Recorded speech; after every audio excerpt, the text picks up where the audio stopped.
Некогашниот интернационален фудбалски судија Ванчо Коцев ке го суди ревијалниот надпревар на ветерани помеѓу Брегалница и Белградска Црвена звезда.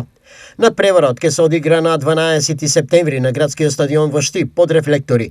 Што за овој спектакл мисли некогаш најдобриот македонски судија Коцев? Овој надпревар ми е трети на Црвена звезда како судел како ветерани. Мислам дека сте вие како телевизија запознати, ја бев иницијаторот до Бошко Ѓуровски, градоначалник во Штип, направивме споменик за Шекуларас. Рачунаме да биде добар спектакл, има многу публика, на тренерот ќе биде под локви, под рефлектори.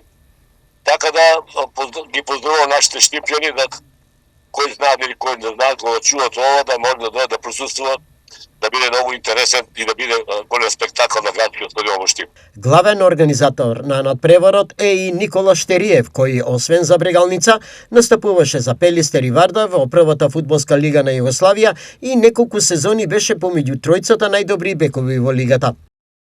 Надпреварот ќе го суди Коцев, бидејќи тој ги судеше сите дерби надпревари на Црвена звезда и беше меѓу најдобрите југословенски судии. Инаку, реализацијата на овој надпревар трае подолго и дефинитивно надпреварот ќе се одигра. За Црвена звезда ќе настапат незините некогаш големи фудбалски имиња, кои беа европски и светски фудбалски шампиони. Изјави Штериев. Селектор на екипата на Брегалница е Стојан Арсов, прогласен за фудбалер на векот во Штип.